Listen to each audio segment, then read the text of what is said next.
Well, we have a rock, and they call it a me, or memet. People call it in English rain rock. There's a medicine that they make on it. The old timers just tell me this one guy caused that flood. He bought the warm rain. He went down there to that rock. That they told me, oh, that guy went down there and made medicine on that rock. And that's how come the warm rains came. Because that's what that rock does, brings warm rains. It has a purpose. And that's not the way it was supposed to be used. Because that's what it does. And so that's a story that I was told too about what caused part of the flood.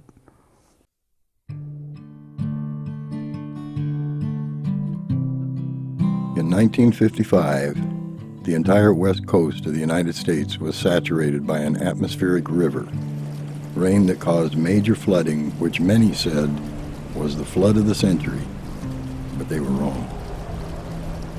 9 years later, in November of 1964, the west coast was once again inundated by heavy rain. From central California, north to Oregon and Washington, and east to Idaho, the rain kept coming, in some areas reaching 22 inches in a single day, the making of a perfect storm. Lives were lost, entire towns were wiped out, bridges in and out of the area were destroyed, isolating most of Northern California from the rest of the world. Everyone remembers the flood of '64, and everyone has a story. These are some of the stories of the '64 flood.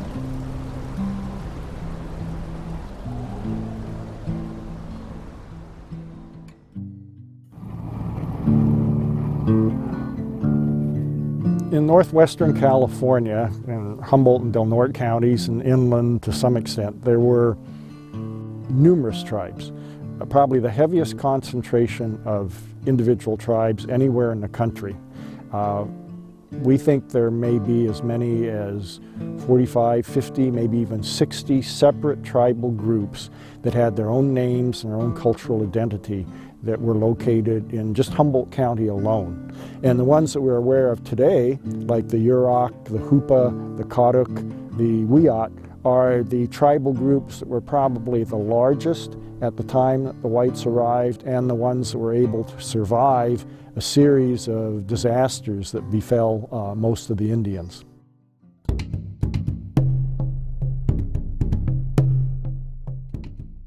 We have a lot of different stories. There's stories about water. We call it tu'u.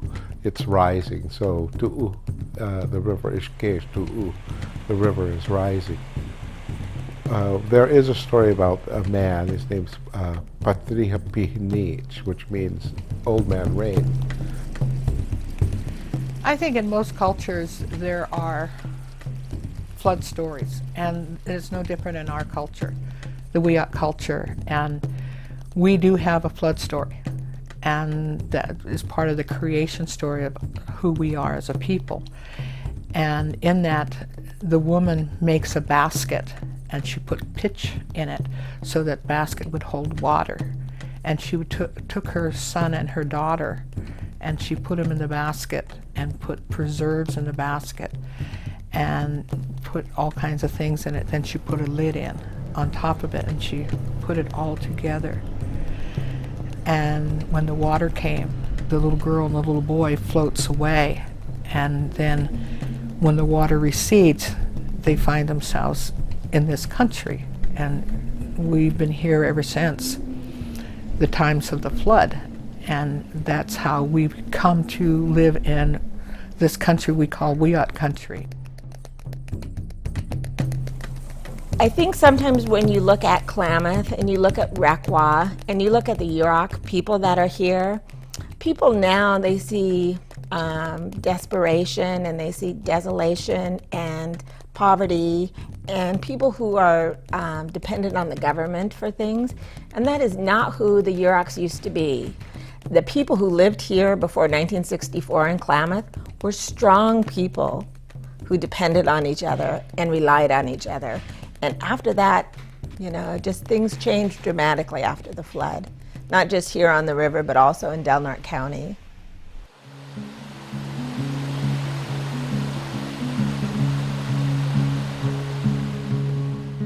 Well, the Indians had been in this area, of course, for millennia. And they had figured out a lot of things, like how to live in a wet, unstable environment subject to earthquakes and floods. And one of the things they learned was, well, you don't put a lot of things right down in the flood zone, including your transportation corridors. Well, the whites come along and they have a different set of priorities.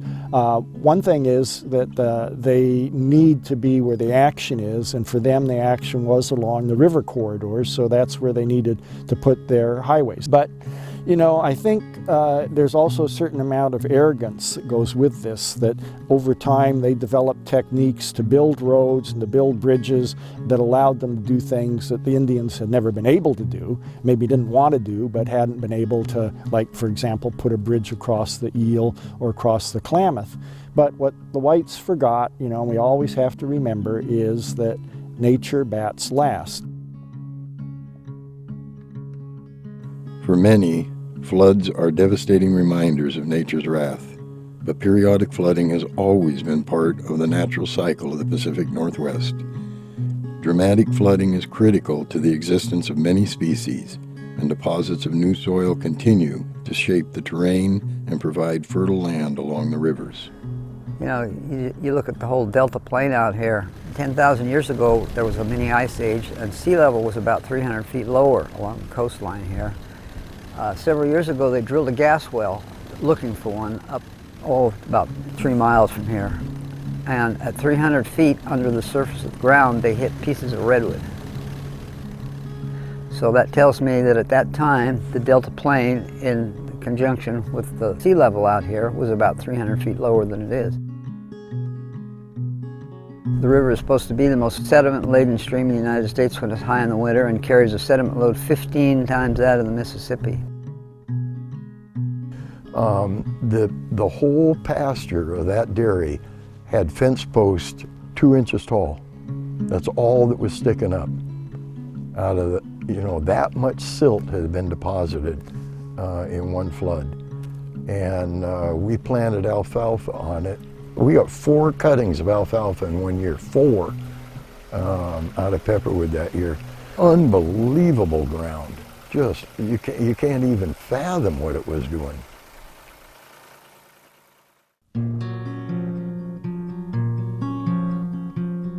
Flood event is, you know, it's a major disturbance event to the system. It's almost like resetting the clock on the channel form, right? And so what you'll get are holes scouring to be deeper, you know, which is important for our adult salmon and other native fish species, adult holding habitats.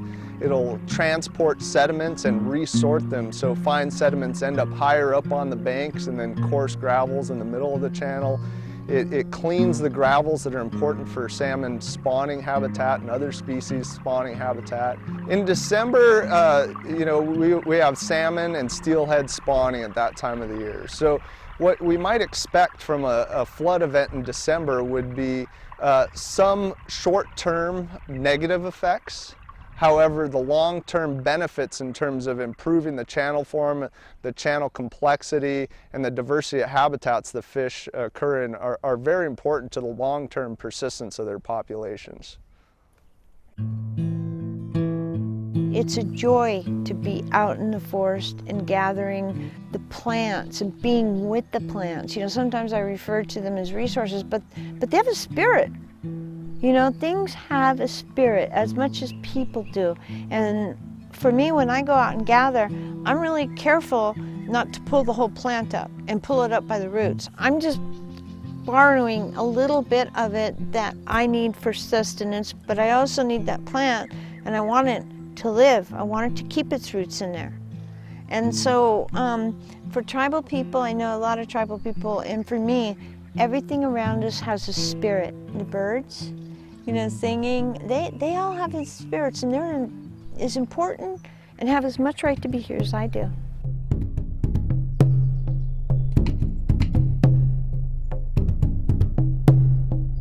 I'm a basket weaver. We need high water to clean out the bugs from the sticks. And the thing is about this beautiful, nice, strong stick. until you pop it in two, and then there'll be little holes in it because it was on a weevil that was on the inside of the stick. So picking sticks was fine. Oh, look at my big bundle I have, until I got ready to soak it and weave it, and it'd be full of bugs or holes from bugs. So, and you can't just weave with anything. It's got to be a strong stick for whatever it's going to carry its life with.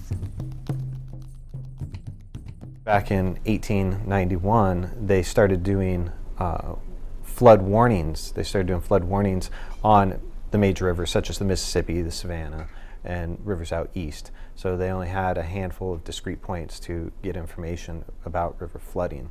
Out west, we didn't have anything.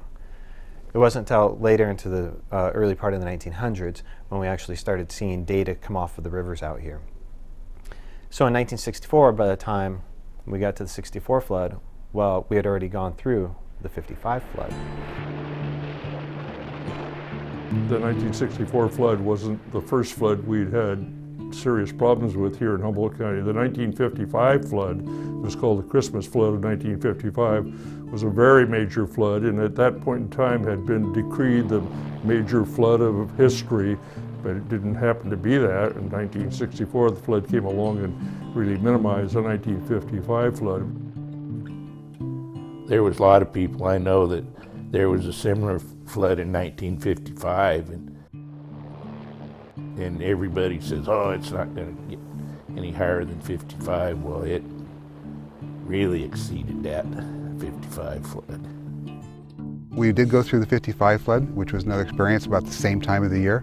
We moved into our brand new house 3 days before the flood, and then we had like about 40 people living with us. There was no motel then. You know, the Trees of Mystery, well, in terms of things like the floods and whatnot, we're a high place. We're 4 or 5 miles from the river, and if you can get here, we're a refuge center.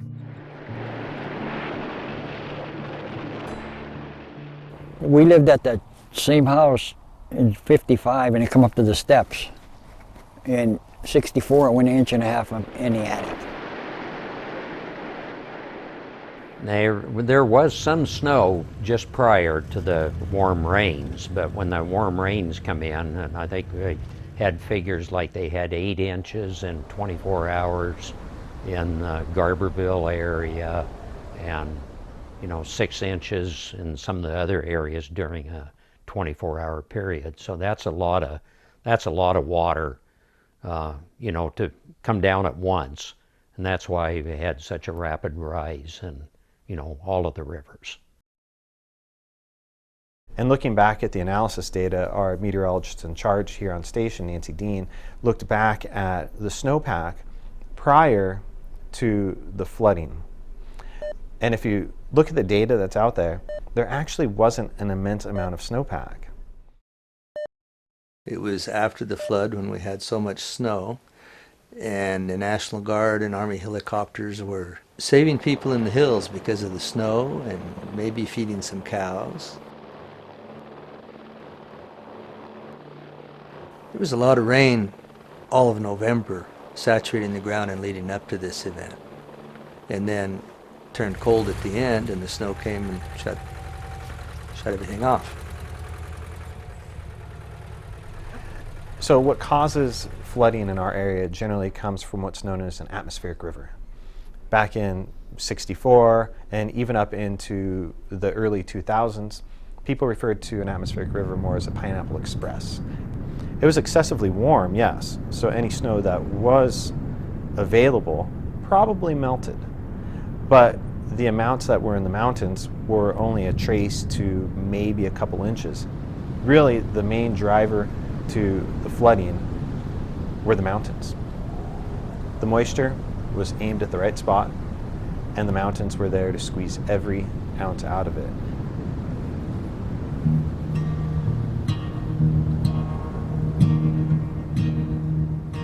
In 1964, in December, I was 14 years old, and it felt like a biblical time where it just rained and rained and rained, and I loved the rain. It didn't make any difference how hard the wind was blowing and how much rain there was, and the house would just kind of rock back and forth.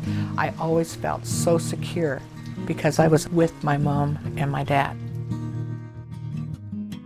I think part of it has to do with the spirit of the times and the spirit of the place. And that is that Humboldt County was the frontier. It was a rough and tumble place. Logging was its main industry. Fishing was another big industry.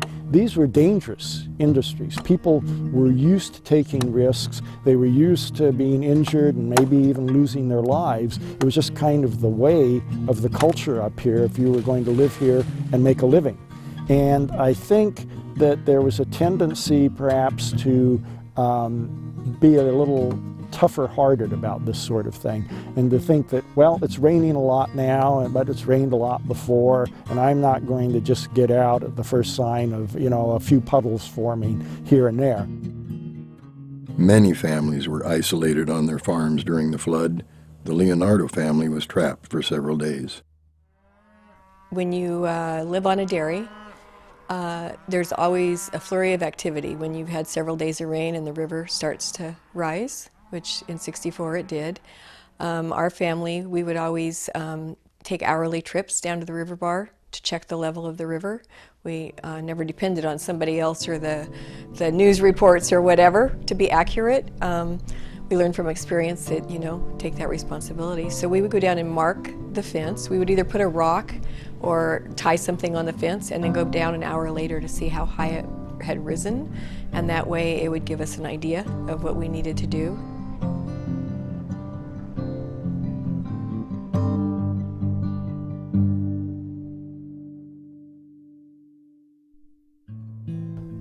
And it kept raining and it got warm, and they never ever thought it would get as bad as it did. The first day the water it came up fast. The ranchers were all out moving cattle. You know, everybody was helping everybody, and then when the water come across the dip, we're pretty much there. We're pretty much, you know, I was 8 years old, but we're pretty much there. We can't get out.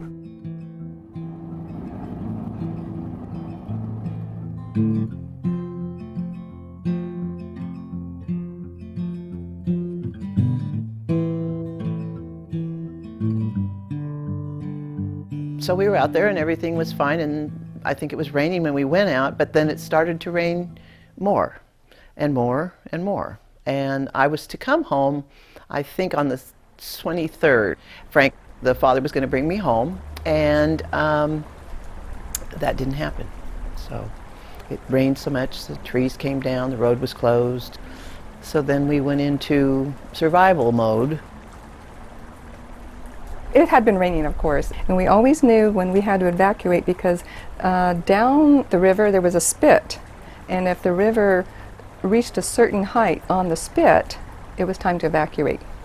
And so it went over the spit. We started to, you know, get our emergency kits out, and it started to evacuate and pack our cars.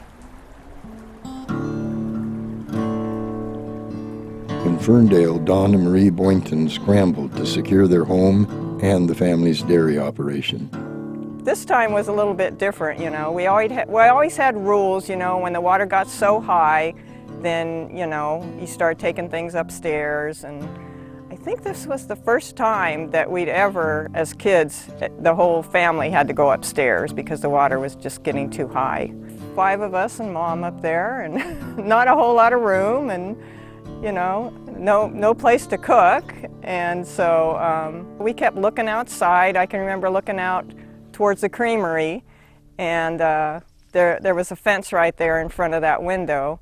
And we'd always look to see if it'd gone up, the water had gone up higher on the fence post.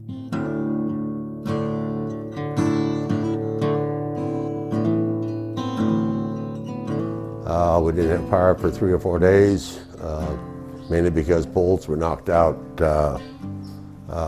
Poles were knocked out adjacent to the river, just to the east of us. We're sort of on a little bit of an island in here, protected. Water goes around us to the north side, and also goes around to us on the south side, so we're sort of protected, but we are sort of stranded. and the water would flow under the house. You could hear the water boiling, and that's when we played. That's when we had the card game. That was the best time right there, especially when you have a little whiskey to drink and play cards and win the neighbors money. You know, one thing about it is they weren't going to get out of here.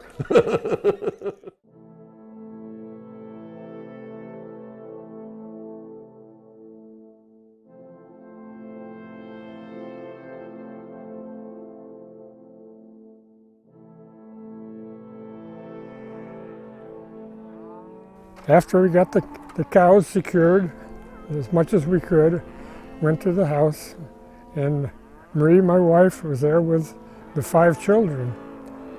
It's a 2-story house. The water started coming in the house, and then about 2 o'clock in the afternoon, I think it was, I said, well, I gotta go out to the barn and I gotta watch the cows because I'm afraid I was gonna lose some.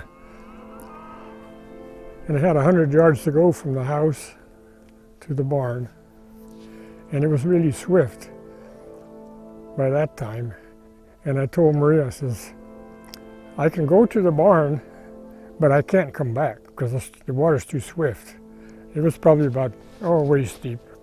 So from then on, I was in the barn and Marie was in the house. A helicopter observer at the height of the flood in Pepperwood reported, Pepperwood is completely gone. It's just a huge pile of debris. Houses are stacked on top of houses. The entire area is floating. Nothing is standing. Nothing but debris.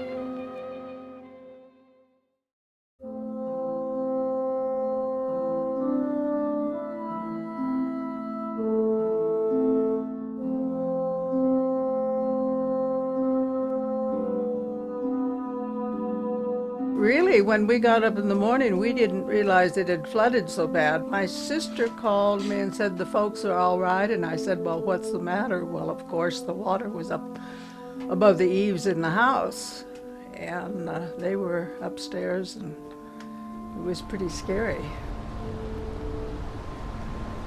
We went down to the river, and we were shocked at how high it had risen. And when we came back, there was water coming through this dip in our lane that when that dip filled, we were always trapped in. We were in a flood in 1955 and trapped in there. And so every year after that, my mom had taken us kids out, and everybody started making fun of her because here we were, 10 years later, and she's still taking us out. So this year, she decided not to take us out. And so when we came back, there was water coming through. We went in, and then we couldn't get back out. Then my dad called C.J. Heinley, and he said, it's too late for us. He said, this river's coming up faster than I have ever seen it. And he said, you need to get everybody out that you can. And so C.J. still wanted to figure out a way to get us out, and Dad said, no, you can't get across the dip with boats. He goes, somebody will get killed. And then I remember on Tuesday, the water started coming in the house, and the hardwood floors warped and everything, and we went to the attic that night. And by that afternoon, as kids, we were running from window to window, watching logs and dogs and cows and stuff float by coming from upriver, and chickens on logs. I remember them floating by on the logs that were going by, and trees going by, and we'd run from window to window thinking it was pretty cool. And the water kept coming and coming and coming, and it started coming in the house, and we're sloshing around in water in the house. And then and you could see that the grown-ups were getting nervous.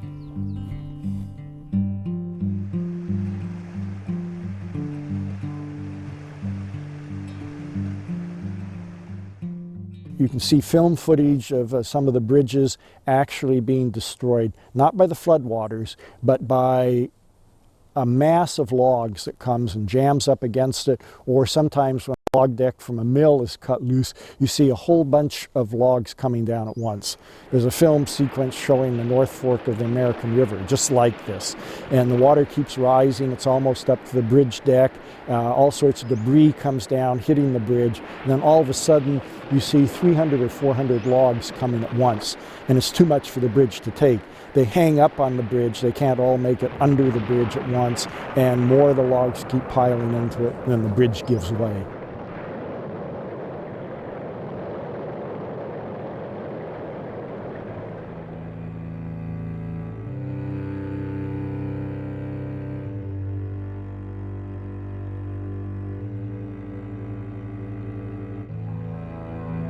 At about midnight, Dennis Manfreda and I were working and living on the dairy. We were staying there, and Paul, the dairy owner, came out and woke us up and said, "Come on with me, I got something to show you." Dennis, he didn't want to go, but I went with Paul, and he took me out to the top of Tompkins Hill, and we listened to Fern Bridge, and my God, it was like a war. It was like artillery going off. Boom, boom, boom, boom. Those logs hitting Fern Bridge coming down the river. It was incredible. I don't know where he had been and how he knew, but he took me up there and we sat there for probably an hour listening to the bridge take a beat, and then Paul said, "I don't think that bridge is going to stand." Well, it did.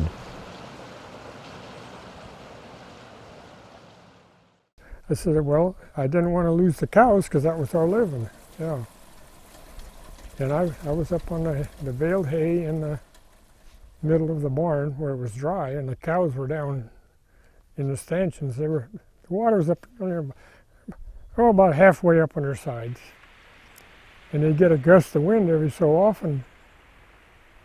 That south wind was just like a battering ram. It was just beating everything up all over the valley. And then after about 2 days, cows were heavy with calf. They were going to drop their calves in the next month or two. And they got so tired of just standing there in the stanchions. I was up in the hay mow, and it was at night, and I had my flashlight. I'd hear a big splash, shine the light down there, and I could see there wasn't a cow in the stanchion there. She just collapsed. So I come down off the hay mow, and I knocked some of the stanchions out, about a 14-foot sections, and I let the cows out so they could move around a little. But then I was afraid that they might get out, so I nailed some 2x4s over the driveway doors so they couldn't get out. And the pressure of the water was starting to bow out. They couldn't stay much longer. And then the cows were all right when they could move around a little.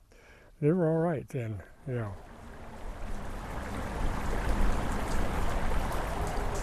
I had a sister who was born with cerebral palsy, and so she couldn't walk, and so Mom was yelling for Dad to get her up, and so then we realized we had to go up into the attic. In our attic, there was just 2 pieces of plywood that was used for storage to put boxes on.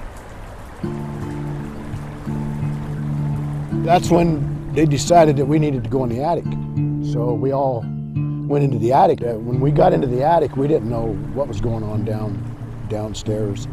And we could feel logs hitting the house. Logs were hitting the house so hard that one came completely through the house.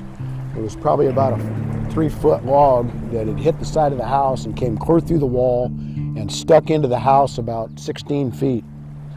We spent the first night there, and it was scary.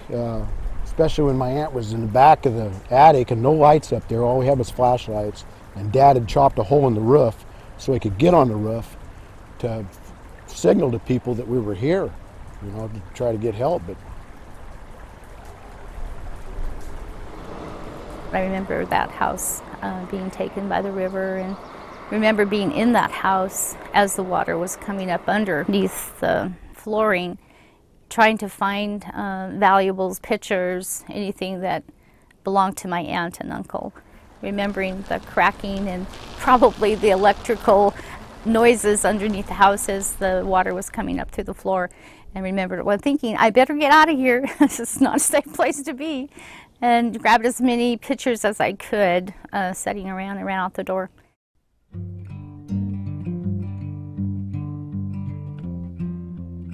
Well, we went up Indian Creek, and there was a sawmill up there. And it had a deck of logs on the creek side of the pond, and the creek undermined it, and all those logs fell in the river. So we came down and went down to the Indian Creek Bridge, and there was a guy there with a crane, and he had one of those hooks that pick up logs, and he'd pick up the logs and lift them over the bridge. So we kept that main bridge from washing out, but the old bridge, right above it, it fell out. I was just getting ready to get out of the car to make a movie of the flood against the bridge, and it fell down just before I got out.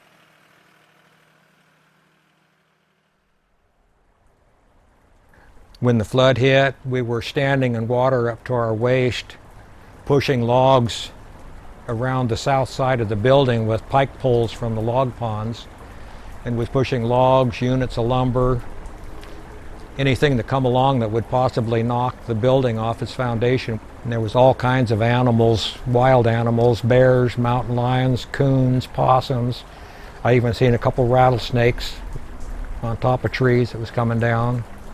Went up on the bridge a couple times before it got quite that deep. Saw houses and barns coming down the river intact, and they would go underneath the curvatures of the bridge, and it would just literally rip the roofs right off of them, so you could go over on the other side of the bridge and look down in the buildings with no roof left on them.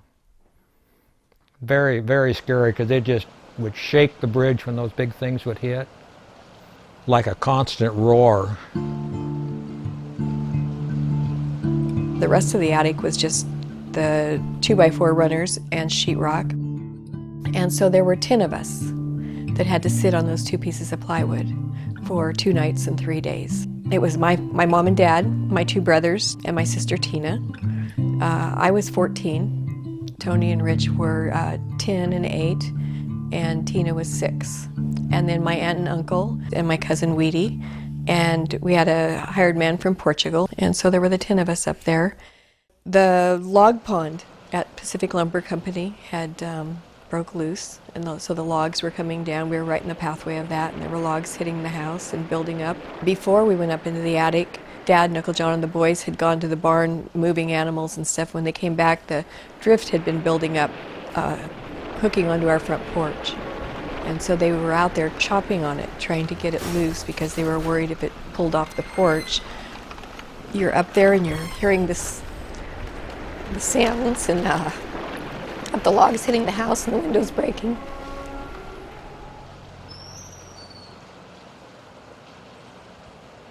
And then Uncle John was standing through the roof, and that's the picture you see on the front of the San Francisco Chronicle. Is my dad on the roof with a sheet up there, and my uncle sticking his head through the roof. And Aunt Lily she would sit way back in the corner of the attic away from us, and she was back there, and all she could do the whole time was say the rosary with her beads. And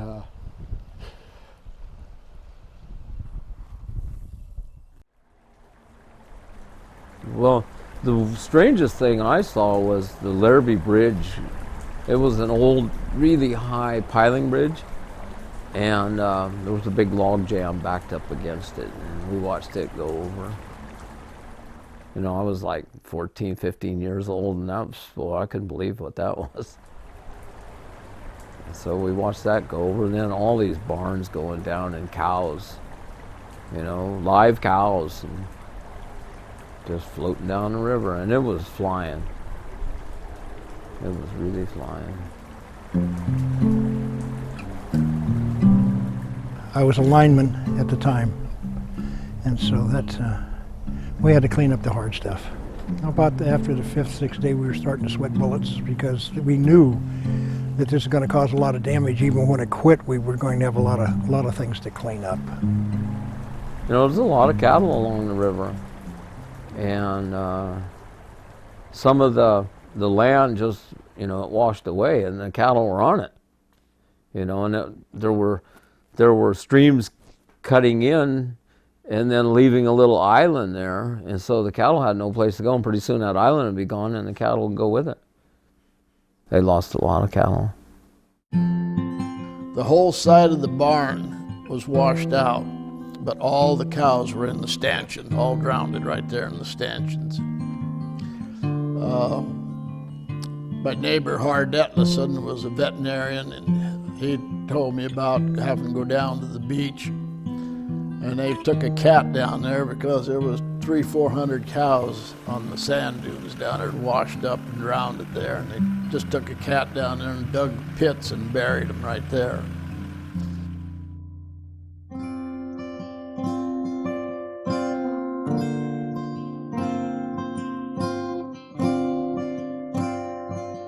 While the Bussell family home on the South Fork of the Trinity River was safe, several family members left the safety of home to help secure the town of Willow Creek. I was 35 during the '64 flood, and my children were caught unawares when this happened. Tim was my oldest one, was down at the ranch with his grandparents. And when I finally got down the road to find out what was going on, they were clearing out a culvert there at Willow Creek so it wouldn't flood the town. And I said, "Where's my son?" Here's his uncle and his father both over there working to save the town. And I had the Jeep, and he said, "Go over and get him then." And I said, "Drive through that water." My husband thought I could do anything that he didn't want to do, so I drove through and went over and found Tim over there and showed me how high the water had been up there. And he wasn't afraid, he was just there, wondering where they were.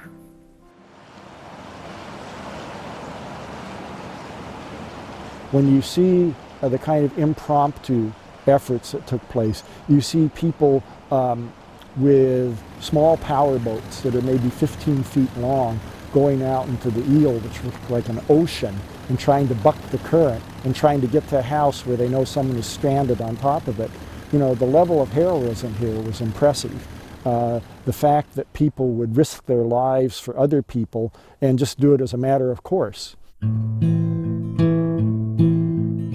This was an afternoon, and the Coast Guard said, "Well, we need to go out and rescue people, but we need someone to go with us to give us where the channels might be in case that we get into the barbed wire fences and things that we don't know anything about, or the dikes, getting high-centered on a dike or something."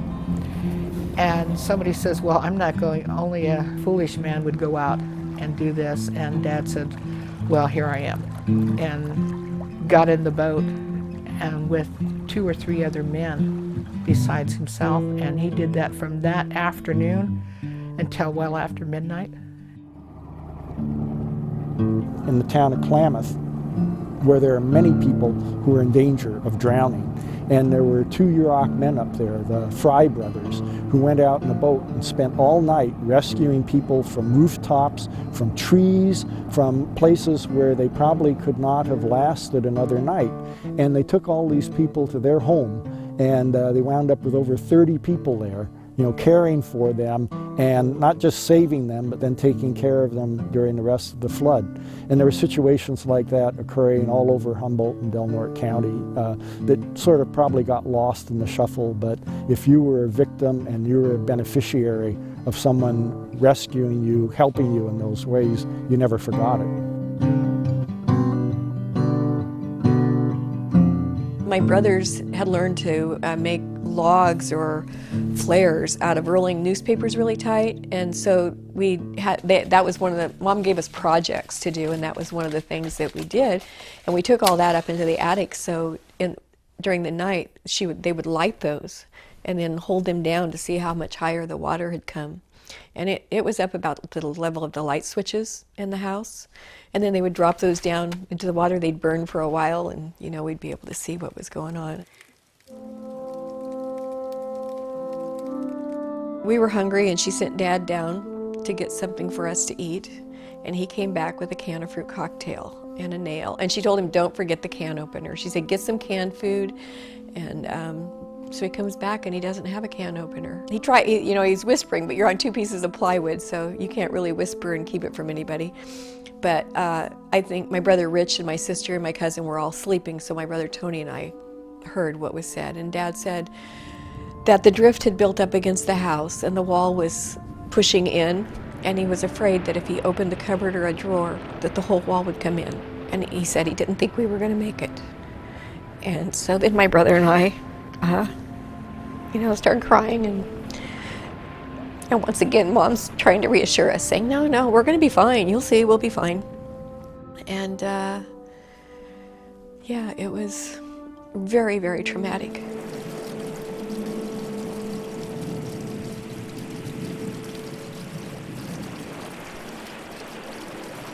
Dad and Uncle John, they'd cut a hole in the roof, and so they kept looking out, hoping to see someone coming for us. And then at some point, my aunt's house, and they had barns, garage, sheds, chicken house, and all of that washed away that night. And Dad and Uncle John knew it, but Aunt Lily didn't know it. And they didn't want any of us to know it. But then Mom looked out and gasped, and so then Aunt Lily insisted on looking out. And she starts crying and screaming and talking in Portuguese. She says, "Ai Jesus," and she just said it over and over, which I think means, "Oh my God, oh my God." At Pepperwood, for example, where the community was built upon an outbend in the river. And all of a sudden you have this much higher flow of water coming down that can easily cut across that outbend and doesn't have to follow the normal channel. So you have this tremendous amount of water that's being funneled down a narrow canyon system, and now all of a sudden it's risen to the point where it doesn't have to follow its usual channel, and it can just start cutting across the larger landscape. And this happened in several of the communities along the South Fork Eel especially, and then right below the confluence of the South Fork with the main eel to a couple of communities there. So places like Myers Flat and Wiyot and Pepperwood were especially hard hit. Yeah, at that time the boat I had was a 16-foot plywood skiff, and I had a 25-horse motor on it and a 15-horse motor for a backup, and we went out to various locations, getting people out of their dwellings and back to dry ground. And the last thing we had was late in the afternoon. Tried going out along the Ferndale Highway, which had recently been completed and had very strong barbed wire fences on both sides. And we were going out to a particular ranch to get the people out of there, and got a little too close to the barbed wire fence and got the propellers wrapped up in the fence, which turned the boat over and sunk it right there in the current. And the guy that was with me, one of the firemen, was wearing a wetsuit. I was wearing waders, etc. And the water was about 4 feet deep there, just barely covering the fence. He was a big guy, and he was able to stand in the water there, and I got out by going hand over hand up the barbed wire fence, and I still got scars on my hand to prove it.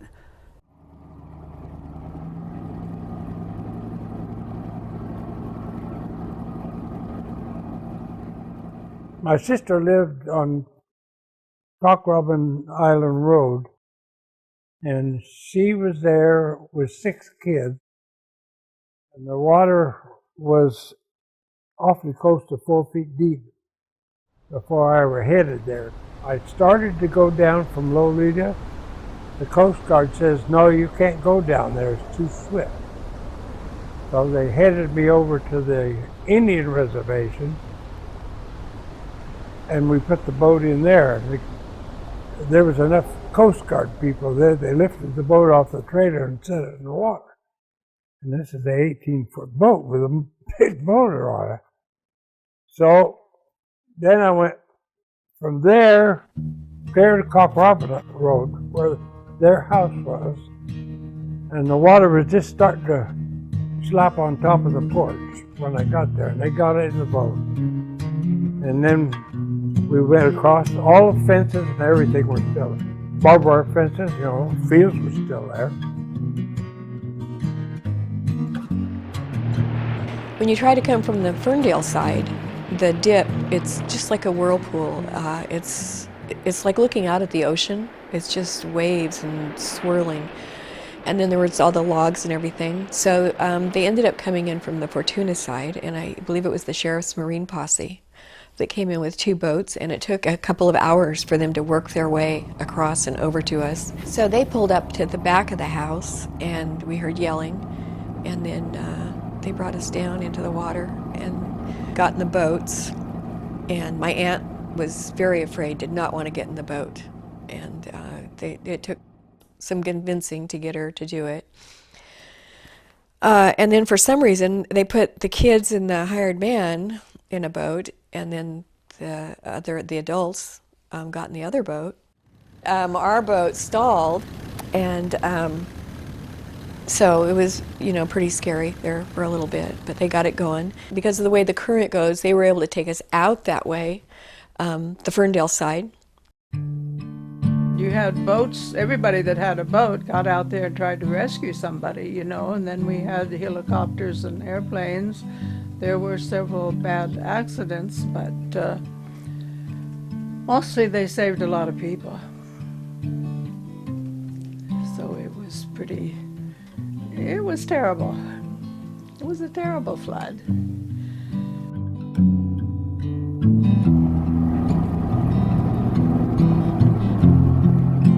I lived in the same place that I do now. We had a very little water in our house because it's a little higher than Klamath. But my husband and I, if you know where the road is, there's a high bank. We went out there and sat on that high bank, and we watched everything come down the river. Christmas trees, houses, cattle. But my second son was out in that flood with he had a boat, a good-sized boat, like a fishing boat, picking up people. He was only 18 years old, but he picked up 65 people all around the banks and during the night, and brought them up to the house. I had 22 people living in my house. People began to climb up on top of the roofs, and there was we had a theater that was quite high, and that had a lot of people on top of that. So he was taking his boat, and he was bringing. There was no place to take people. All was there was a veneer mill. Veneer mill has heat, so they put them all up in there where they at least have heat and shelter.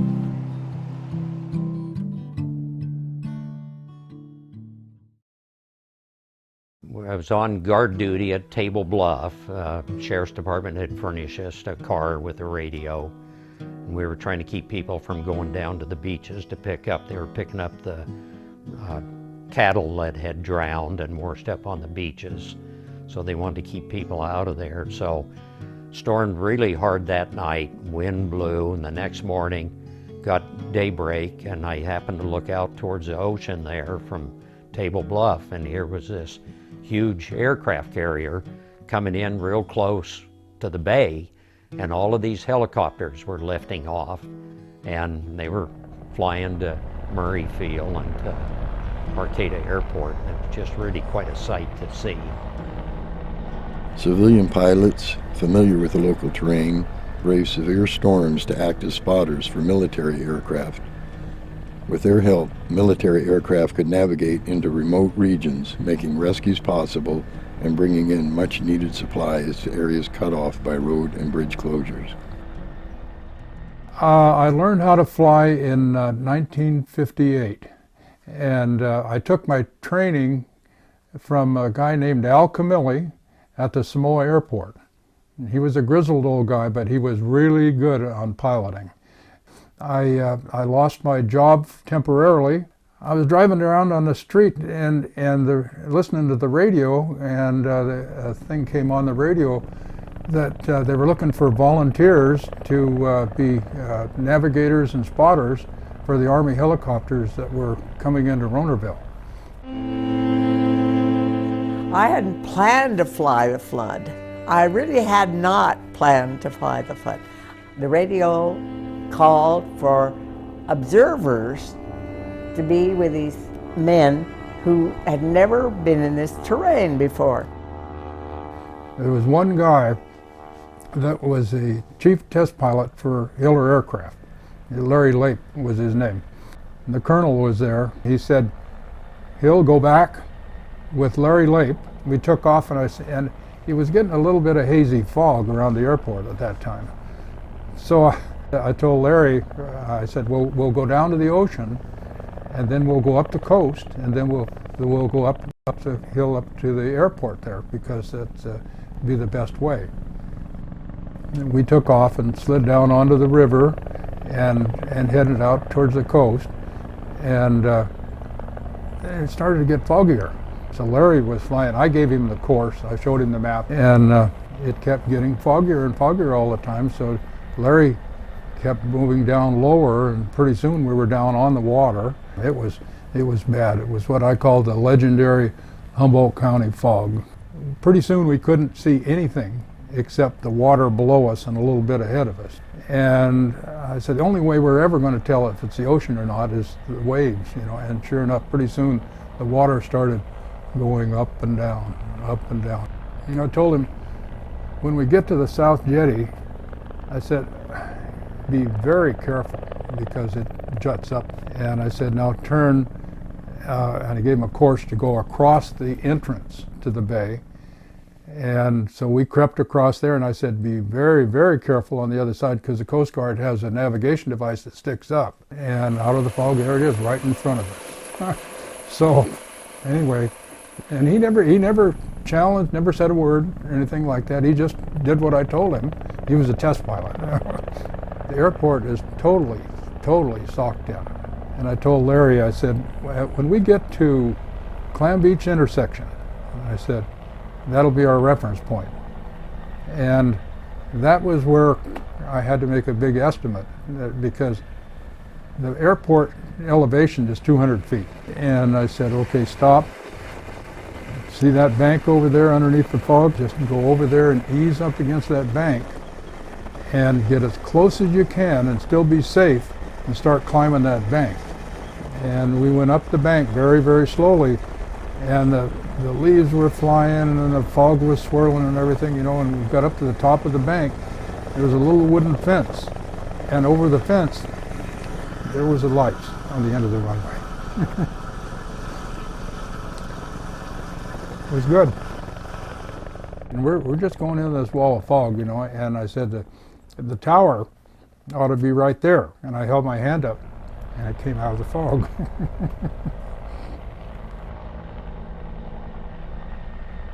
The weather was pretty awful. It was raining, and it was snowing, and you know, it was December weather. You could see the squalls.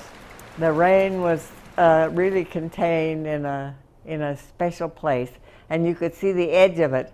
So I said to one of my passengers, do you mind if I go out to sea?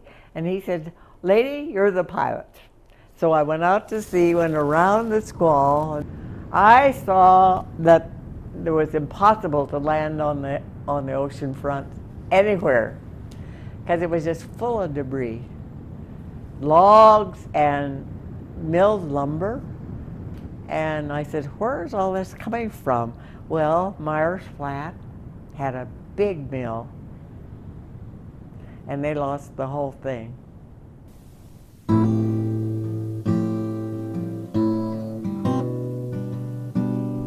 I am the son of James A. Neininger Jr., who was a rescue mechanic on U.S. Coast Guard 1363, December 22nd, 1964, the date of the flood. He was stationed at the Coast Guard Air Station at SFO at the time. During a rescue mission, his function was rescue mechanic. So he was actually in the back of the aircraft, and he would operate the winch. He would assist with actual recovery of the victims, render aid if they needed first aid, if they needed blankets, he'd take care of them, get them situated in the aircraft. That's the function that he fulfilled during the mission.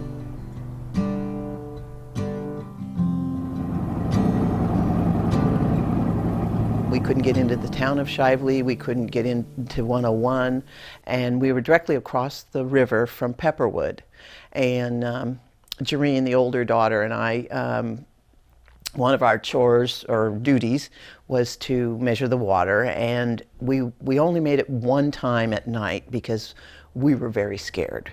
It was very frightening to hear all that water, but we helped as we could. And Christmas Eve came, and then we had to keep up the moral support for the younger ones because it was Christmas. I got a little sad myself because that was the first Christmas Eve in my life that I had ever been away from my family. And so that was a little hard.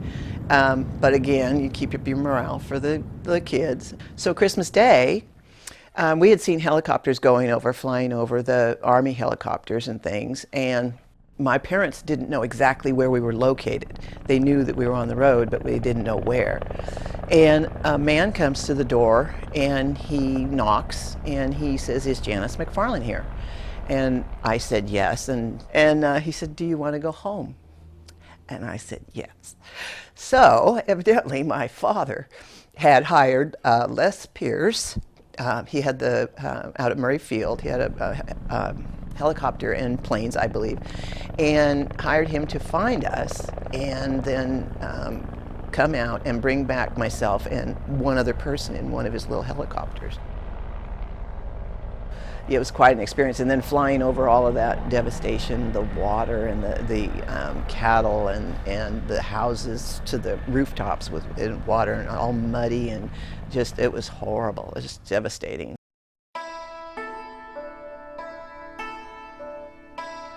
It was very early, wee hours of the morning on the 22nd when he was alerted, and they were dispatched very early in the morning.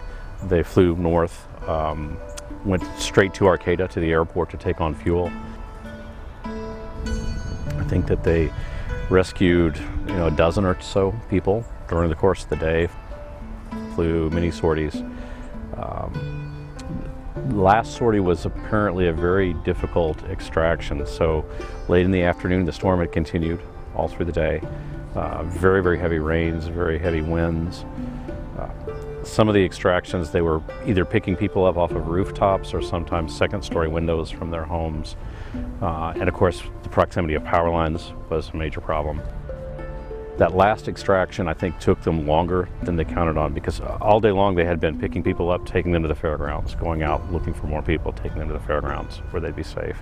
They took on 2 women and a baby from the Bonson farm in Ferndale. Betty Kemp, her baby Melanie Kemp, and Marie Bonson. Second-story window. I think there were power lines nearby. Really tough to get the people out of the house and on board the aircraft. And they did not stop at the fairgrounds. They made straight for the Arcata airport. They must have been really critically low on fuel at that moment, because it's the only reason why I could see that they wouldn't stop at the fairgrounds with these 4 civilians on board. They made straight for the airport. Unfortunately, the power had failed at the Arcata airport by this time, so the instrument landing system was not functioning, and they'd lost the light by this time. So they struggled to locate the Arcata airport. It appears that they followed what they thought was the visual beacon, the light beacon from the airport, and it actually turned out to be the Trinidad Lighthouse. When they realized where they were in radio contact with the airport. They got radar vectors. They wheeled back around towards the southeast, but they never made it. My belief is they simply ran out of fuel.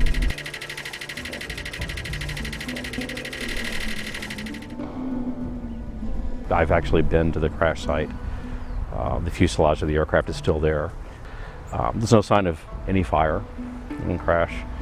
I think they ran out of time. They ran out of fuel, couldn't get back to the airport in time.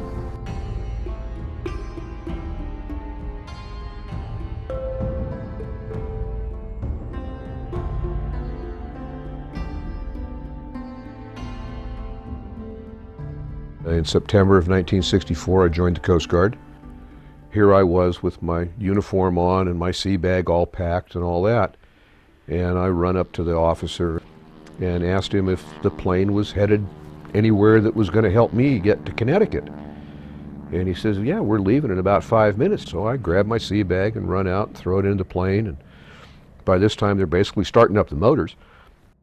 And all of a sudden I looked there to the center, and underneath this about 4-inch screened cargo net, I see what looks to me like a pile of junk. And I look at it a little more closely, and I see it's got Coast Guard colors on it and all the rest of that. And they had come up in their twin-engine cargo plane, and they'd picked up the remains of the helicopter, the Coast Guard helicopter that had crashed up in Trinidad a couple of days before. So here I am sitting all the way to San Francisco in this kind of rickety aircraft, looking at the remains of a helicopter, and got told that I was kind of lucky I was flying that day, because the next day they were coming back to pick up the coffins. So I didn't fly out with the coffins, I flew out with the wreckage of the plane.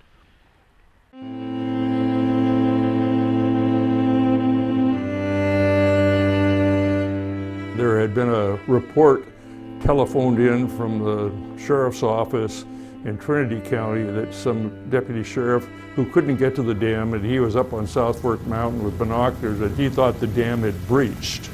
It had failed because there was a massive amount of water by that time coming over the spillway. And I personally didn't think the dam had breached, but we thought somebody better get out there. And U.S. Navy had moved an aircraft carrier up off the coast of Humboldt Bay, and they had a couple of big Army helicopters. Actually was in the helicopter when several vehicles arrived at the airport, and they were political figures here in the county, the chairman of the Board of Supervisors and other people who wanted to take a look at the damage. So when they told me that they were going to tour around the lowlands of Ferndale before they would take me on to Ruth, I objected to it because I thought it was really imperative that I get to Ruth. So they told me another helicopter would be forthcoming within 10 or 15 minutes. So I piled off the helicopter, took my cable off,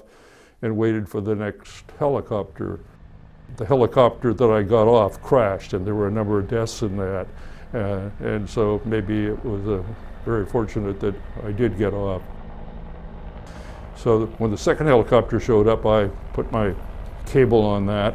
The helicopter took off and headed for Ruth. And it was stormy and the visibility was poor. It was snowing. As we came back to the Ruth Reservoir, the Humboldt Bay Water District, who owns that particular dam and reservoir, had acquired an old school building there, and that was kind of a headquarters building for him. And I got the pilot to fly in there, and he wouldn't get very close to the ground. He was really worried, and when he got close to the ground, the snow would come up from his rotor blades and this sort of thing. So he finally told me I was going to have to jump. He'd get down to within 10 or 15 feet, and then I'd have to jump. So I pushed my cable off out of the helicopter and climbed down on a rail and jumped. And actually, I was looking, I told him I want to find some soft spot, and there was kind of a mound of snow in this kind of play yard at this headquarters building, and I thought it was a mound of snow, but it was really a mound of Himalaya berries covered by snow. And I don't know if you're acquainted with Himalaya berries, but they're a very thorny berry. And so while I didn't get hurt jumping, I sure got scratched trying to get out of the Himalaya berries. But I got there. I found some people that would help me. We were able to get from the headquarters down to the dam, and the dam had not failed, but there was an immense amount of debris floating on the lake. Later determined to be over 40 acres of debris, as a matter of fact.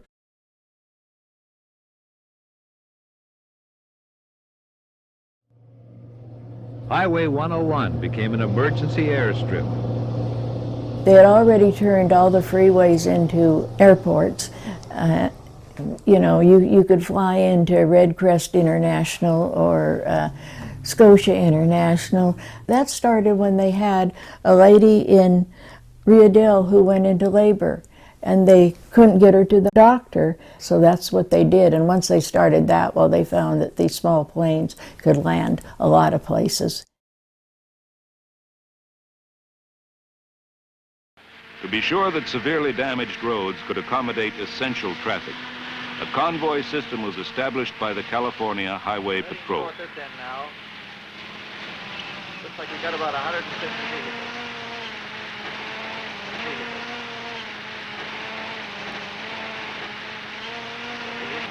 The convoy, while allowing badly needed food, fuel, and medicines to get through, also permitted construction work to proceed between convoy hours. On US 101 below Garberville, escorted convoys formed during the day and traveled through the night to give construction crews a maximum number of daylight working hours.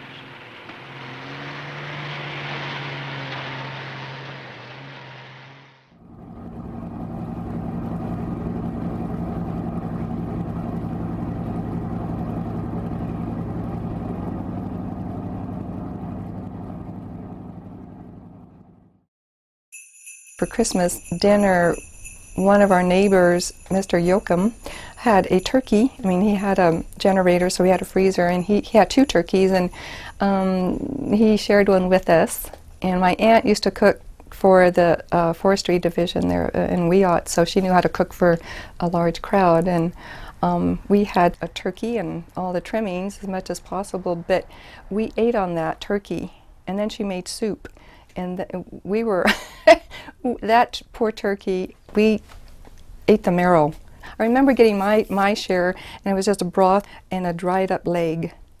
Really, and I thought, wow, this is what it's really like to be hungry. So I knew what it was to be hungry. And then we would hear the helicopters, and they would drop bread, you know, big loaf bread, and whatever we needed. It was really dangerous for them because of all the, you know, the wires and the weather. We had people that lived in Crescent City, and we had to get bread up to them. We had somebody else that lived in Garberville, and so we had to get bread down there also. And of course, the bread is the staff of life, and anyone can exist, at least, and make their tummies happy if they have a loaf of bread, even if they don't have any jam to go on it. And also, it's pretty portable. And you don't have to have a can opener to open it. And you don't have to cook it. We could drop the bread from helicopters into people's. I mean, it would be a little smashed, but it wasn't like a quart of milk. Like all those 1 pound loaves of bread were all gratis. Nobody was charged for that. It was just a contribution.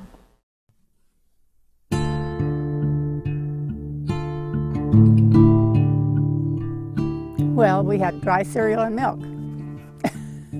And that was the reason for the 1 cow after the flood waters went down, because we needed milk, so my husband would milk that 1 cow by hand. Remember, he had to keep in practice, so he milked that 1 cow, and that's what we had, cereal and milk, until he was finally able to get out. And then we didn't have any heat in the house, and it was so cold. So then my husband put the stove oil tank on the back side of the house, and then he went over to my parents who lived over here, and he got some stove oil from them, and so then we were able to get some heat in the house. But it was about a week or so before we were able to do that. Don was not able to get out until about 5 days later, when the water had gone down enough. And then that's when he went up to what we called the little store at that time, and he got that cereal, and that's when the man told him that, well, why aren't you up at the fairgrounds? Well, we didn't know. And then they were also had food up at the Portuguese Hall that was brought in from the diocese. And so we never went up to get anything, and neither did my sister-in-law who lived over here. But later on they called and said, you have to come up. You both have to come up and get something. So we did.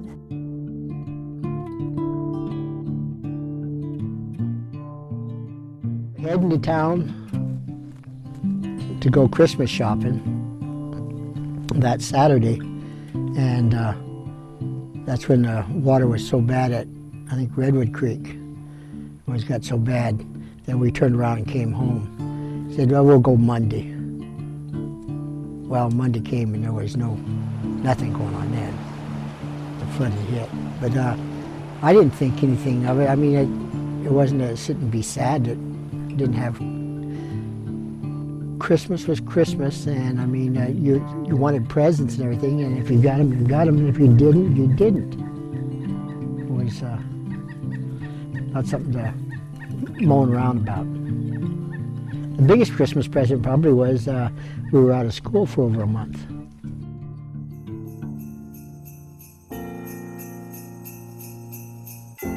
Well, at that time I was the assistant superintendent of mails, and of course the roads were deteriorating. We were having problems moving the mail.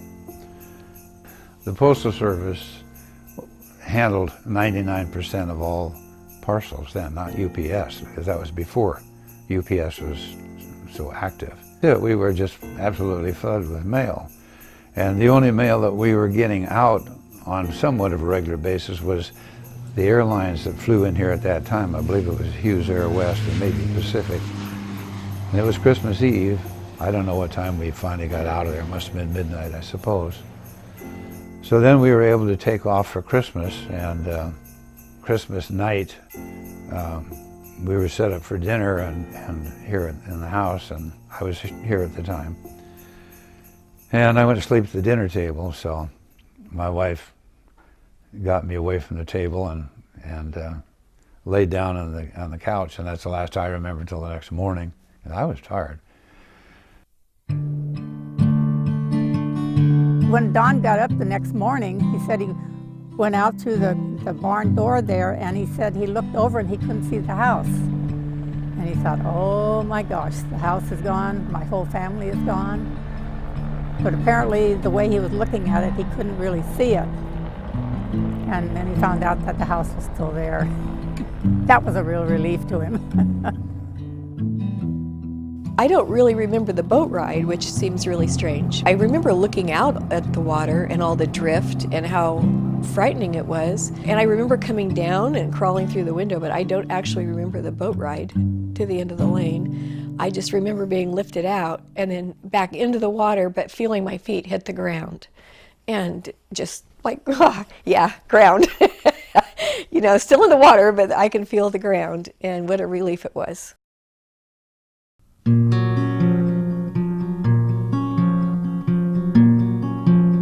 the aftermath of the '64 flood, people struggled to get their lives back in order. 29 people had died and thousands of people were displaced due to loss or damaged homes. I had actually gone up to Humboldt County really to try to learn more about it, because the fact is I was 5 months old when the Christmas flood happened. I lived in South San Francisco with my mother, my father, my sister and brother. We never really talked about it at all when I was a child. It was very, very traumatic for my mother to suffer that loss. In fact, I never even saw a photograph of my father until I was about 16 or 17 years old. You know, I really have no memory of my father at all. I mean, I've heard stories from my sister and brother and my older siblings. He was apparently well-liked by everybody, jovial guy, loved playing with his kids. So I guess my dad was a great guy.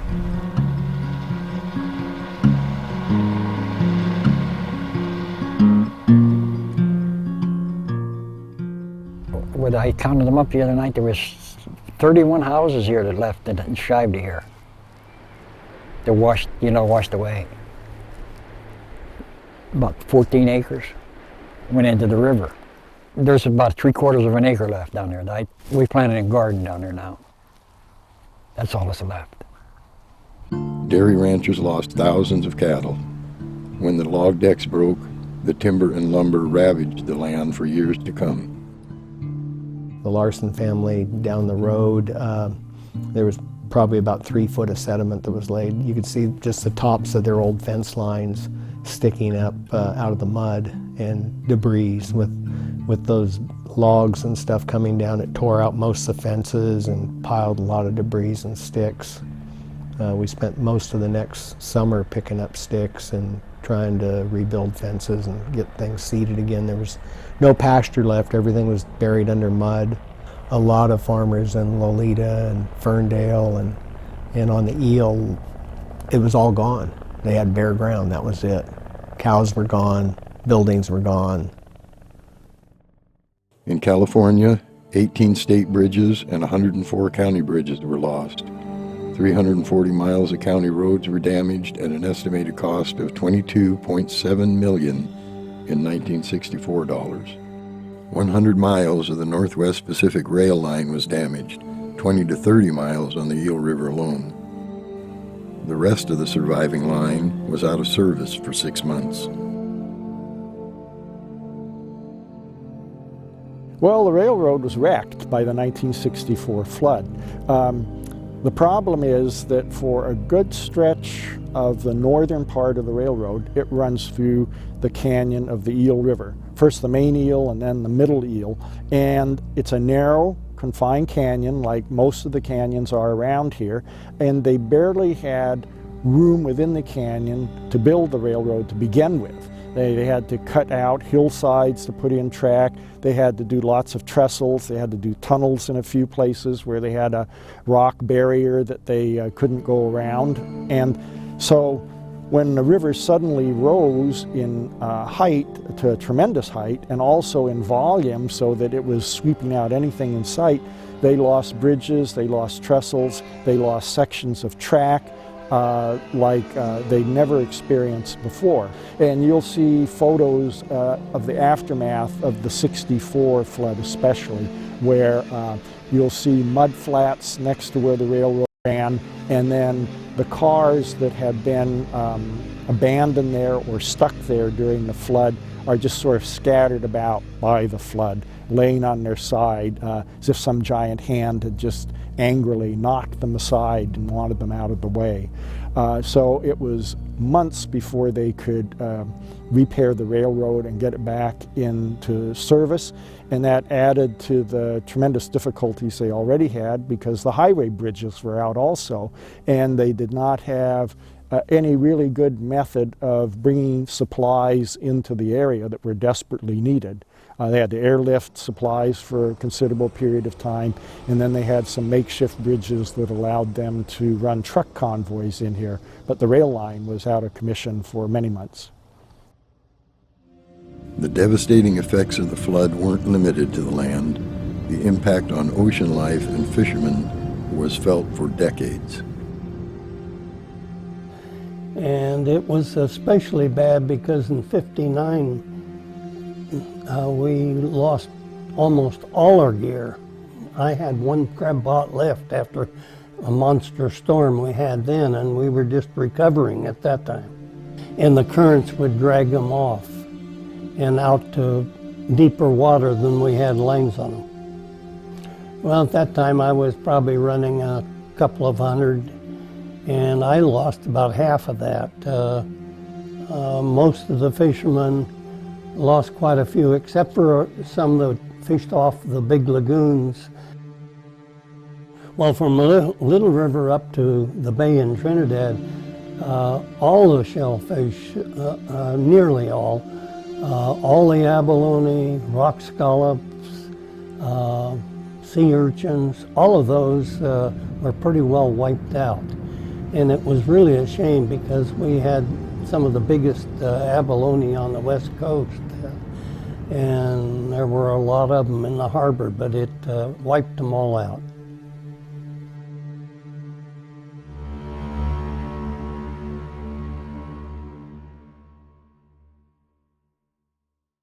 You know, it's just like an amazing thing. My cousins all lived in Klamath, and that was like, you know, that was the end of an era. The whole town gets wiped out, and it just never ever. They said there was such a community at Klamath, and you know, the community kind of rebuilt and everything, but it kind of lost something when everything is washed away. You know, it's like you can build it back, but you can't rebuild something. You know, in reality, you can put as much back together as you can, and it's going to be different. You know, Grandma was very strong. She was always very generous, and that was part of being a good Yurok as well, is that you were generous and you were, if you had something and someone didn't have it, you shared with what you had. The majority of the families that lived here and were here for a long time, they were good people, hardworking people. We've had people come through the inn, and they've talked about in the 20s and things when all the men were working in the canneries or working in the hills, and it was Indians and non-Indians worked together because everyone was working hard. And then when the Depression came, things changed a little bit, you know, and then after the flood, changed things dramatically, changed very dramatically down here, and how you could take care of your family. The flood did more to Dalnart County than just wipe out a time period. It wiped out our sustainability, our self-sufficiency. It wiped out who we were as a strong people. You feel that, you still feel that tug, you still feel that hurt, that compassion for other people, and yet you don't have the capacity to help to make it better. And I think that was hard. It was hard on Grandma and Grandpa.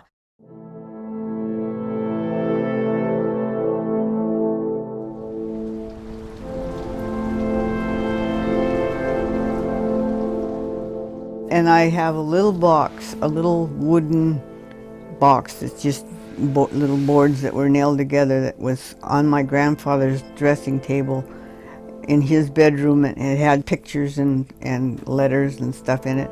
And that was also found down there at Fernbridge.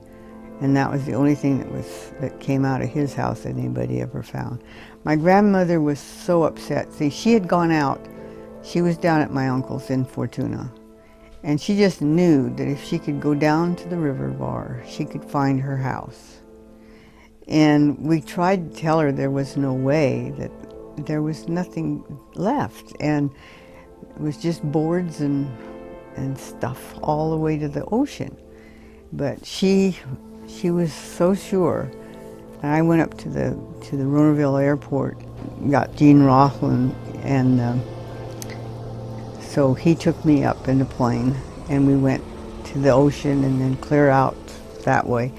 So, and then she was satisfied because I couldn't find her house. And she just knew it would be there. We were up in that helicopter, you know, several hundred feet, and saw Pepperwood was ruined and leveled, and Stafford, all the bridges were gone. You know, I just couldn't believe those bridges. So Humboldt County literally was cut off. There was no way in and out of here.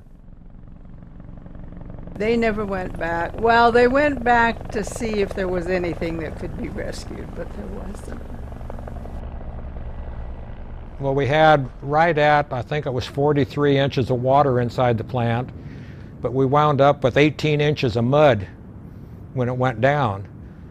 And luckily, some friends of the owners, Henry and Edith Vicinas, knew people from the Fortuna Fire Department, and they brought fire trucks down and literally started at the back door hosing it out. And just a little bit of time working it out and hosing it out with those great big fire hoses. People don't realize, you know, there's always been floods, you know. I don't know if you ever knew an old guy named, his name was Guy Curlis. He took me up 100 feet higher than the '64 flood and showed me a piece of driftwood that floated in above Holmes Flat. He said, this river has been up and down like a yo-yo. The ones that didn't get wiped out, they were ruined, you know, the water set in them. In fact, we had a little trouble about that too. We had to take the tiles off of the kitchen and everything. There was mud underneath. That silt worked in there some way, and the carpets in the living room just ripped them up, but we had to take the tiles off when that silt was underneath the tiles. How it crowded underneath there, I don't know, but it did. People in rural communities depend on each other. By storing and preserving food for the future, they are less vulnerable during disasters. Because of their isolation, they must be self-reliant and have skills to fix and build what they need. Well, absolutely, people here are they're more resilient than I think most people in urban areas. But the storage of food was always important in that we don't have supermarkets to go to, and when we get fish in particular, they're going into jars. And we also tend to grow gardens, and we're just that way, used to doing for ourselves. Everybody jumped in. I remember working with guys that were working for PG&E at the time and working 14-hour days trying to get power to places and getting stuck out there. And all they had to do was go to a house and say, I'm from PG&E and I can't get home tonight. And they were put up instantly.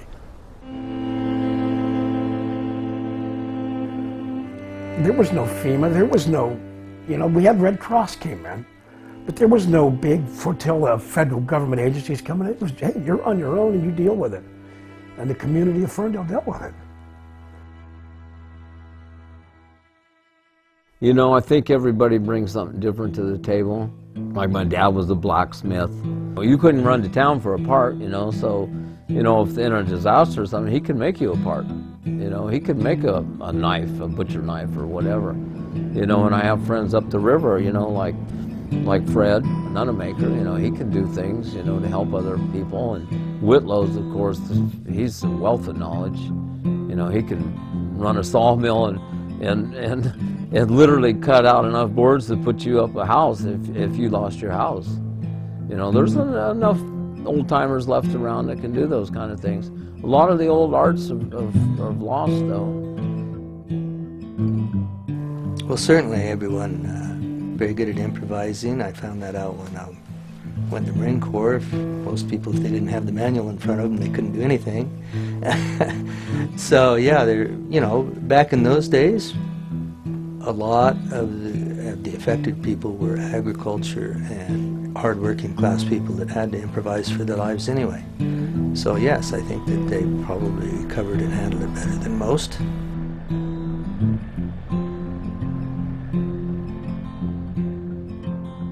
I believe that we are more resilient.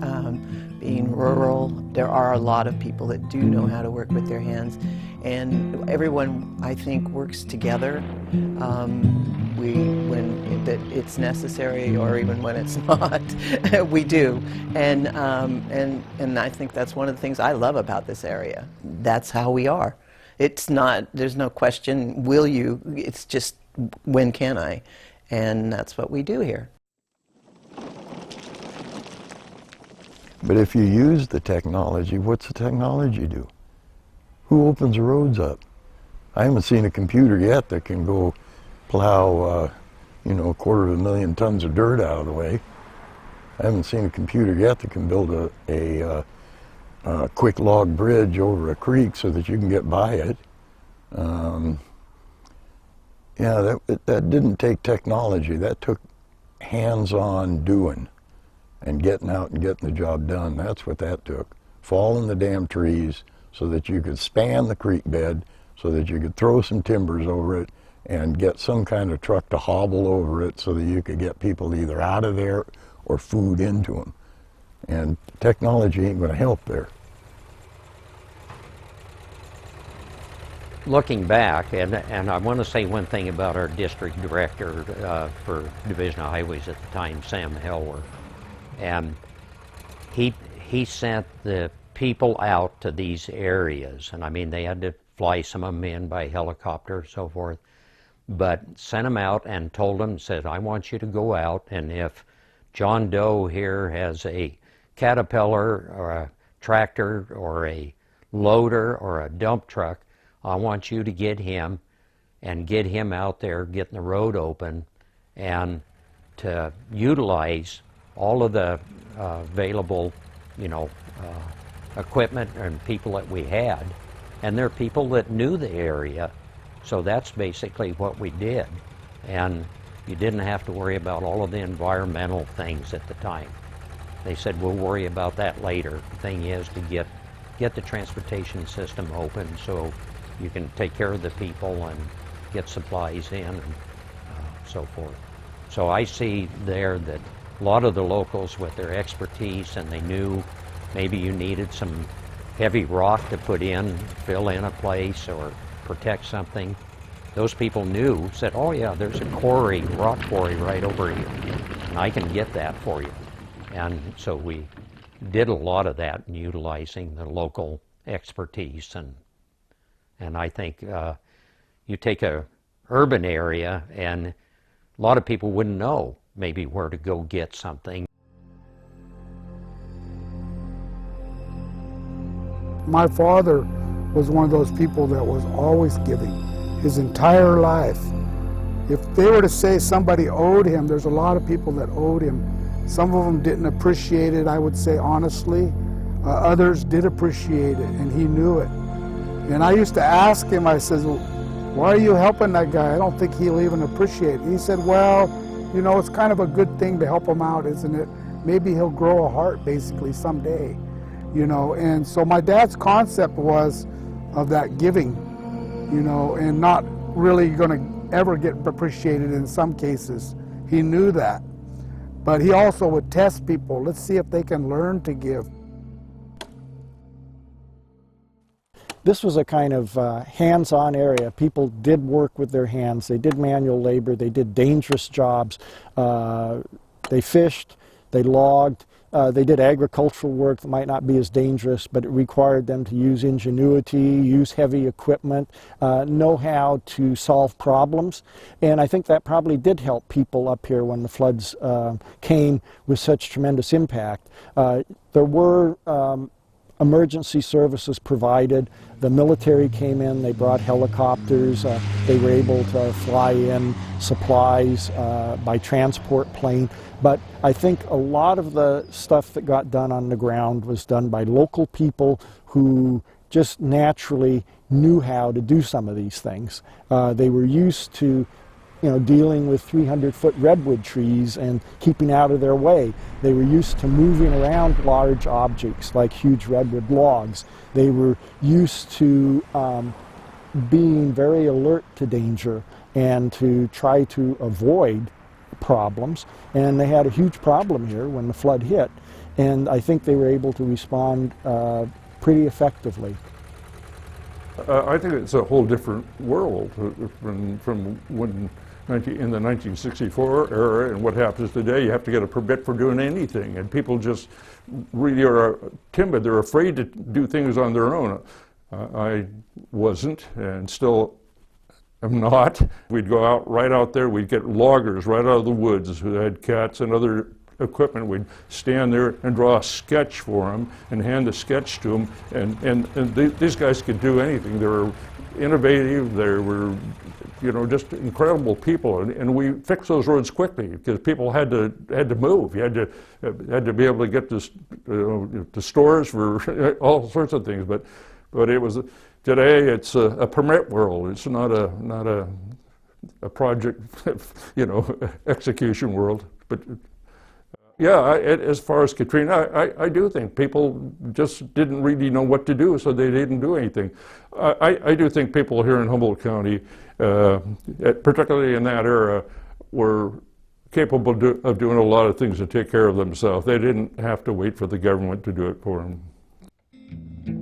It's that surrender ain't an option. That is not an option. That's not even a word in the vocabulary. You just keep charging ahead and get it done. We had to give our own vaccinations. We had to get our own water. We had to make our own power somehow. We had to heat our own homes, and we rose to that occasion. When you step out, and you're forced to step out, then the cream rises to the top, and you can do it. Yeah, somehow, and that flood did the exact same thing. It jumped us out of the comfort zone and forced us to become one with what we were doing, with how we were living again.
Well, it was mid-December when the rain started coming down.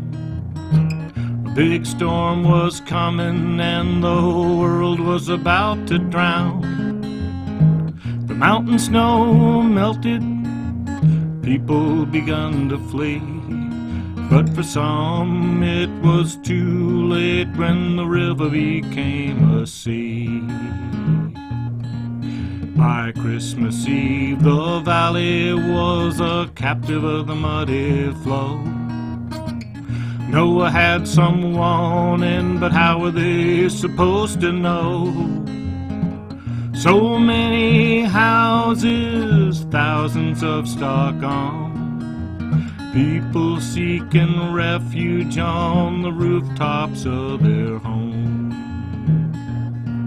As a way of life got washed away and the angry waters killed, all that could withstand the torrent was the bridge and the people's will.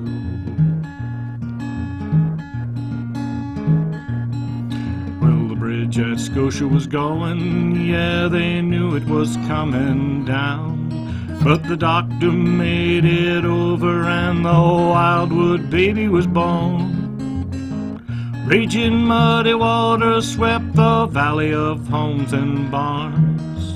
When the waters receded, Pepperwood, Dyerville, Holmes, and a dozen towns were gone. Oh, a way of life got washed away as the angry waters killed. All that could withstand the torrent was the bridge and the people's will. Now the memory of that deluge lives on in the valley's mind. The loss of the rescuers and how people were so kind. But you just gotta wonder when the valley where summer's green, can hell fall from the sky again in an endless falling rain? Oh, way of life got washed away as the angry waters killed. All that could withstand the torrent was the bridge